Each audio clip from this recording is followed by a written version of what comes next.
We are officially one step closer to football season.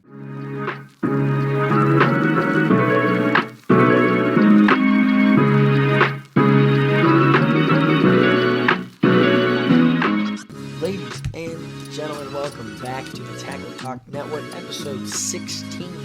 And today we're going to be recapping the first round NFL draft and a couple of other things. We're going to take a look and deep dive at my own Kansas City Chiefs here. We're going to look at their class, talk about a few UDFAs. Then we're going to talk about the Browns quarterback room and what that entails.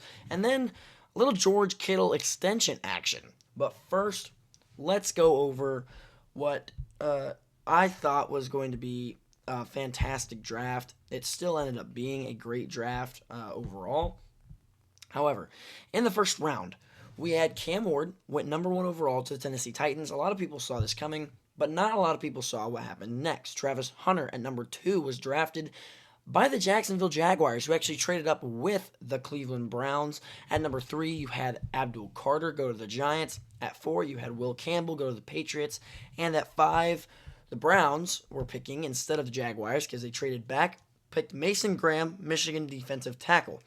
Then Ashton Jeanty, as predicted, went number 6 to the Las Vegas Raiders. Next, you had Armand Menbu go at number 7 with the New York Jets. He's from Missouri, that offensive tackle. Then Tedaroya McMillan, the wide receiver 1, or technically wide receiver 2, came off the board for the Carolina Panthers. He came off a fantastic year with Arizona, and he continues probably his production in the NFL. Next, at pick number 9, Kelvin Banks from Texas, the offensive tackle, was signed to the Saints, or was drafted by the Saints. Then another curveball came up when Colston Loveland got drafted by the Chicago Bears at pick number 10, tight end from Michigan. And Tyler Warren hadn't even been picked off the board yet. This was probably, honestly, one of the biggest curveballs of the night, even though we got another one that coming up here soon. Next, at number 11, Mykel Williams, edge out of Georgia, went to the San Francisco 49ers. Tyler Booker, offensive guard out of Alabama, went to the Cowboys at 12. Then at 13, the Miami Dolphins took Kenneth Grant, the other Michigan defensive tackle that was also really good. And then finally, Tyler Warren at number 14 for Penn State. The tight end, number 1 tight end, finally came off the board. With next, the Falcons selecting Jalen Walker out of Georgia, the linebacker, at pick number 15. Next, you had Walter Nolan, who a lot of people had falling out of the first round, get drafted at pick number 16 by none other than the Cardinals and themselves. Then you had Shamar Stewart, edge rusher out of Texas A&M, get drafted by the Bengals at pick 17. At pick 18, you had the Seattle Seahawks pick Gray Zabel, the stallion of an offensive guard out of North Dakota State. Next, the 6'6" stallion. But next, we go to a wide receiver who is not even over 6'2". He's 6'1". I was intending for him to be shorter. Amik Abuka, drafted 19th overall by, you guessed it, the Tampa Bay Buccaneers. Nobody saw that coming. Jade Brown. Hold on, guys. Jade Barron, Texas corner, got drafted then 20th overall by the Denver Broncos. At pick 21, Derek Harmon, Oregon defensive tackle, got taken by the Pittsburgh Steelers. A lot of people, or at least I, thought Shedeur Sanders was going to go here, seeing that he did not, and he went a lot later. We'll get to that a lot later. Next, we had at pick number 22, Amarian Hampton, the second running back, came off the board off of North Carolina. Then at pick 23, the Green Bay Packers picked their first wide receiver since the year 2002 from Matthew Golden from Texas. Then at pick 24, the Vikings picked offensive guard Donovan Jackson out of Ohio State, another great pick. And then we had a trade back into the first round by the New York Giants. They traded back into the first round with the Texans and selected Jackson Dart, quarterback out of Ole Miss. A lot of people did not see this coming. I did not see it coming, and I thought surely if they're trading up into the first round that they were going to draft Shedeur Sanders. And one of the reasons that Shedeur Sanders did indeed fall in this draft class was seeing that a lot of people did not like the way he interviewed. He showed up really severely late to his interview and did not give a great poised interview overall. He was acting himself a little too much, you could say. He was not professional at all in his interview, and that steered a lot of teams the wrong direction, especially because of his ego. And don't get me wrong, it's okay to have an ego when you're playing sports, and it's okay to be high on yourself. But when you don't respect others because of their Instagram followers, that can kind of differ things in a different light. Just stay humble. Because next, at pick 26, the Atlanta Falcons pick James Pierce Jr., edge rusher out of Tennessee. I had him falling a little bit further in this draft. I do think that he was an awesome edge rusher to pick at pick 26. But at pick 27, the Baltimore Ravens picked Malachi Starks. I did have them taking a safety, just not this one, out of Georgia. At pick 28, Tyleik Williams, Ohio State defensive tackle, went off for the Lions. And at 29, the Commanders picked Josh Connolly Jr., Oregon offensive tackle. And then Maxwell Harrison, who was dapping up people all night, celebrating for them getting picked in the first round, finally went and got to share his own moment at pick 30 with the Buffalo Bills. Absolute fantastic pick for the Bills here. Then we had another trade. Jahad Campbell was drafted by the Philadelphia Eagles at pick 31, which they traded up with the Kansas City Chiefs to be able to pick him, even though the Chiefs probably weren't going to draft him, because at pick 32, they got the player that everybody wanted him. They got the player that everybody wanted the Chiefs to get in Josh Simmons, the offensive tackle out of Ohio State. 6'5", 317 pounds. Apparently, he cleared the medicals, or at least looked like he was clearing the medicals, good enough for the Chiefs to actually take a first-round pick on this tackle. I think he's a fantastic tackle, and he will be fantastic. I'm saying fantastic a lot, but fantastic for the Chiefs in later years. A lot more happened throughout this draft, and here's some recent draft grades. The Browns were graded the highest in this draft class, grading out at an A+ draft overall. They drafted 2 quarterbacks and 2 running backs. One of the only teams in recent history to actually do this and pull this off in an NFL draft. Next, you had the Seattle Seahawks with an A grade. Then you had the Patriots with an A-, the Giants with an A-, and as well as the Eagles also with an A-. The Chiefs ranked with a B+, but I feel like this grade is a little down on the Chiefs, seeing that they actually addressed all of their needs in the draft, and they got all of their needs that they absolutely for sure needed. Now, going over the Chiefs draft class, in the first round they picked Josh Simmons, offensive tackle, who they actually traded a pick back for, which was whatever. They got an extra 5th round pick out of the deal, which they ended up taking somebody with that 5th round pick later in the draft. At pick 31 in the second round, or that second round pick, they picked Oman Norman Lott, defensive tackle out of Tennessee. This man is absolutely fantastic. He only started a total of 4 games in his college career. However, he led the FBS in total pressures and total win rate on the defensive line in college football the last 2 seasons. 6'2", 291 pounds. He's a smaller defensive tackle, but he's explosive. This draft pre-draft analysis says Norman Lott explodes off the ball and gets off under offensive linemen and drives them into the backfield. He is long and strong enough to press blockers with his frame, and he rarely stays blocked. He gets in the gaps and disrupts plays, and he tracks the ball well before chasing it down with good effort. Norman Lott also gets off the ball well, and he always tracks the outside shoulder of the offensive guard and of the pass rusher. Now, this defensive tackle I feel like will be great, especially mirroring off of Chris Jones. Then, in the 3rd round, this pick we got for L'Jarius Sneed, I believe. We got Ashton Gillette, Louisville edge rusher. This edge rusher, 6'3", 264 pounds, graded out at a 9.8 on the RAS, and if you don't know what the RAS is, it's the relative athletic score. The highest you can get is a 10, and that means you're an athletic freak. Well, that means that this man is athletically gifted.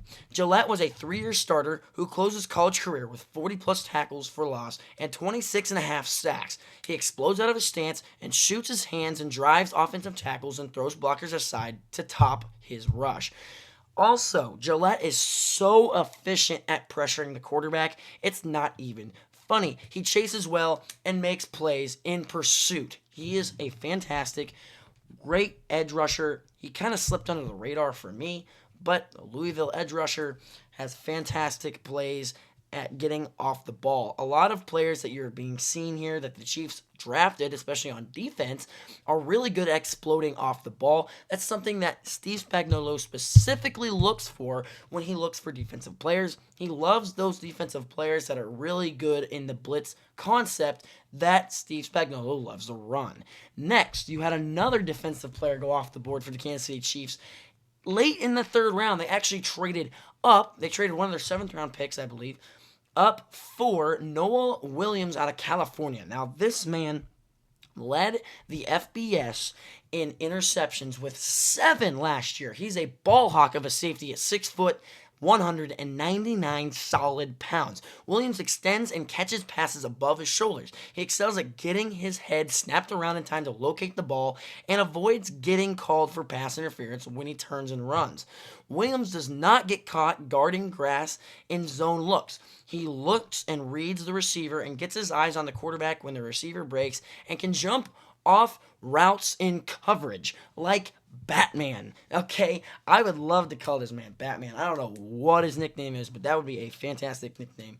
He also led the FBS with 7 interceptions. I have to say that multiple times because it is insane. He also returned a 80-yard kickoff return touchdown last season. He can also be used in the return game, as I just previously stated. Next, the Kansas City Chiefs at the 4th round pick. Their pick in the 4th round, pick 31 of that round, they picked wide receiver Jalen Royals out of Utah State. Now, Royals tied the quickest 40, not the quickest 40, but during his 40-yard dash, he tied the quickest 10-yard split, regardless of position, at the combine with a 1.49. He is explosive off the ball. We have gotten a lot of explosive players in this draft class. His acceleration is instant, and he pulls away from pursuit when he gets a crease. He breaks tackles with his contact balance and makes defenders miss. Royals runs well and can get behind coverage. He settles in the windows and has the tools to develop as a route runner. His body control is so advanced, it's almost like he's already an NFL wide receiver. This man is also really good at catching the football. Glad we're getting receivers like this. Jalen Royals will fit right in as a good slot or outside receiver.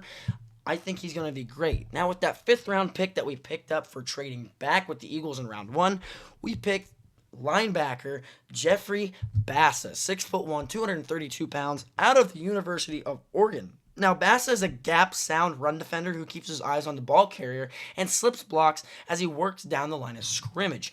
There's room for improvement in some areas, but he's really, really good at pass coveraging. I mean, when you're looking at a 5th-round selection for a linebacker, he was actually one of the best on the board as he was the 8th overall ranked linebacker in the entire class, just sitting there at the pick in the 5th round. They actually traded up for this linebacker, and he is very, very good. He slips blocks, tracks the quarterback, and closes the windows in time while rushing the passer. He also ran a 4.63 40. He's very explosive. He's very good in the blitz, and another Steve Spagnuolo W, if you look at it from my perspective. Then, in the 7th round, the Kansas City Chiefs, probably one of my favorite picks of this entire draft class, is Brashard Smith, SMU, 5'10", 196 pounds, or 194 pounds, excuse me. Smith moved from wide receiver to running back his senior year after transferring from Miami to SMU. I've looked at the tape. This man is a fantastic back. When you look at all-purpose yards, that means receiving yards, rushing yards, and return yards. He finished the season last year with 1,977 all-purpose yards. He tracks and catches the ball well. He is a fantastic receiving back.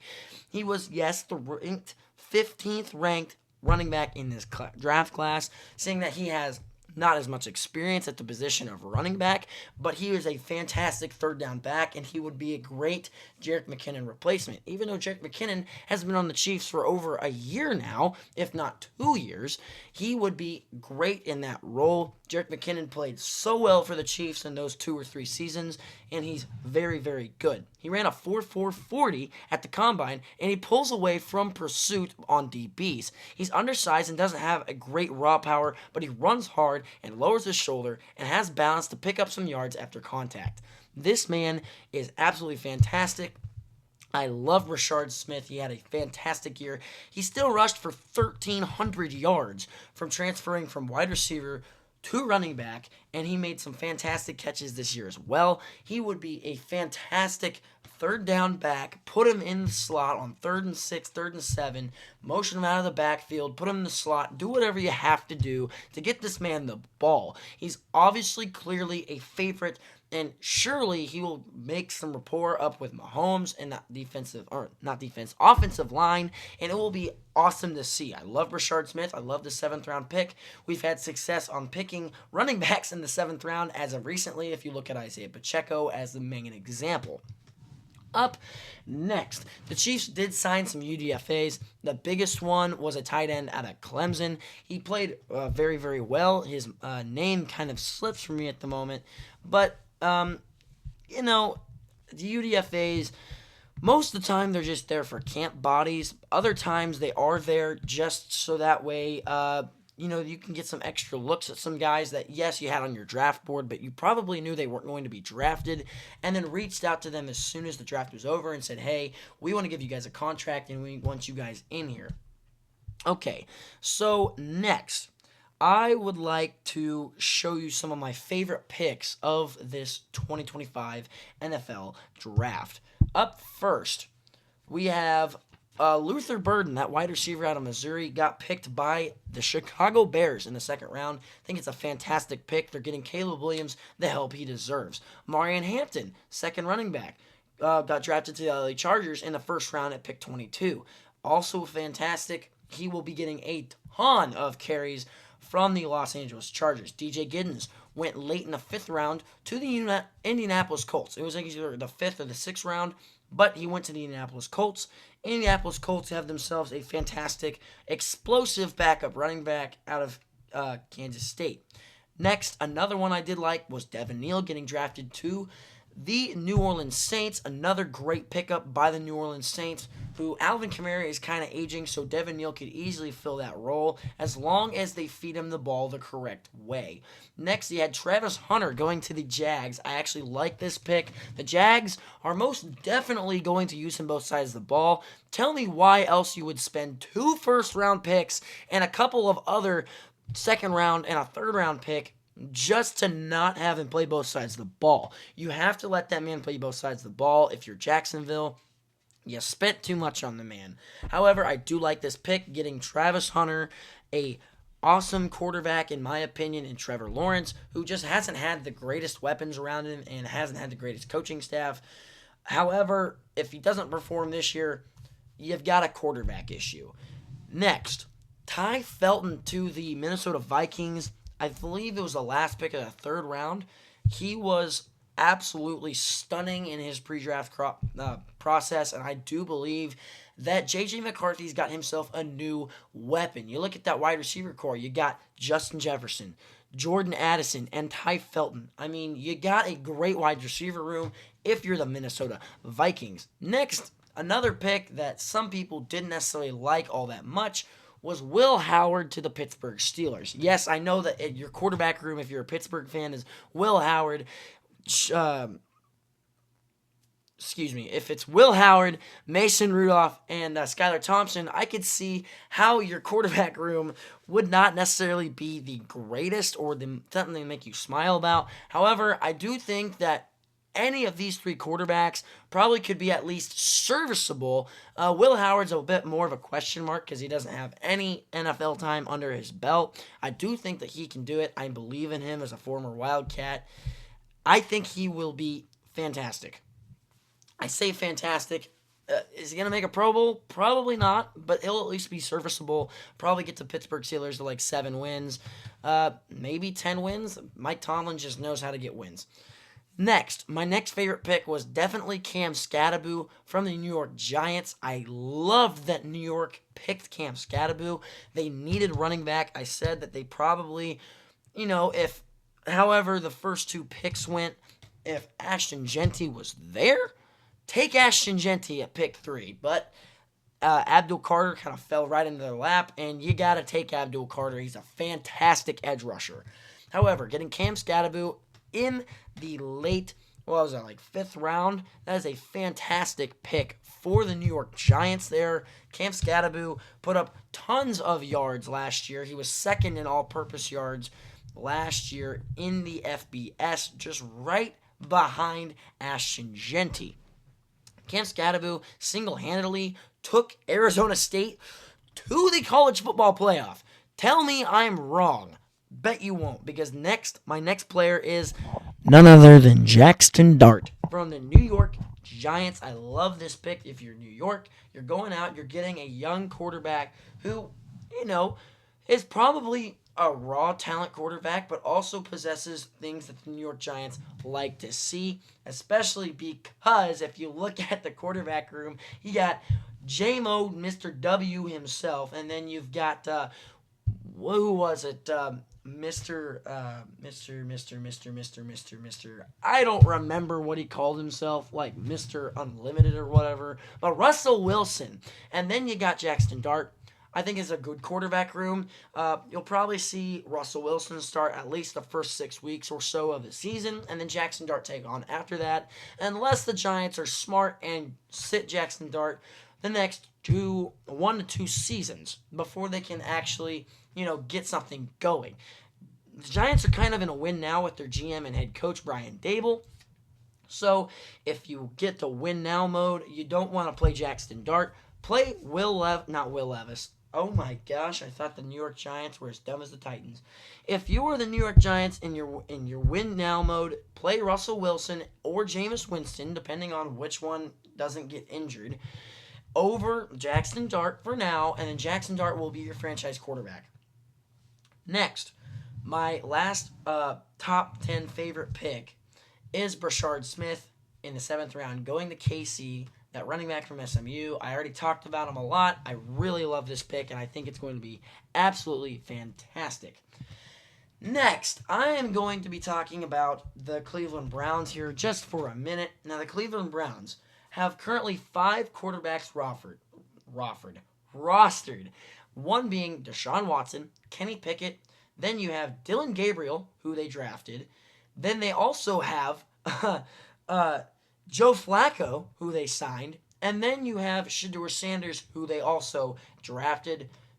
Oh boy. Now, if you're the Browns, you're kind of just throwing mud at the wall and seeing what sticks, because you're either going to have Dylan Gabriel, Shedeur Sanders, Joe Flacco, or Kenny Pickett play most of the games this season, seeing that Deshaun Watson is not going to play, and the Browns have already said they're moving on from that man, and I don't blame them, if you know what I mean.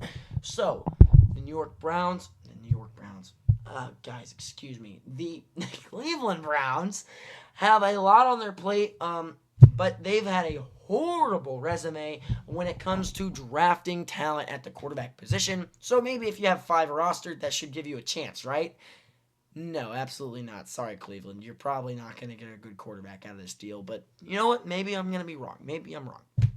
Next, we have some news to round out this episode for you, because just today, early this morning, George Kittle from the San Francisco 49ers signed a 4-year extension with the San Francisco 49ers worth up to 76, almost and a half $1 million, making him the highest paid tight end in the NFL.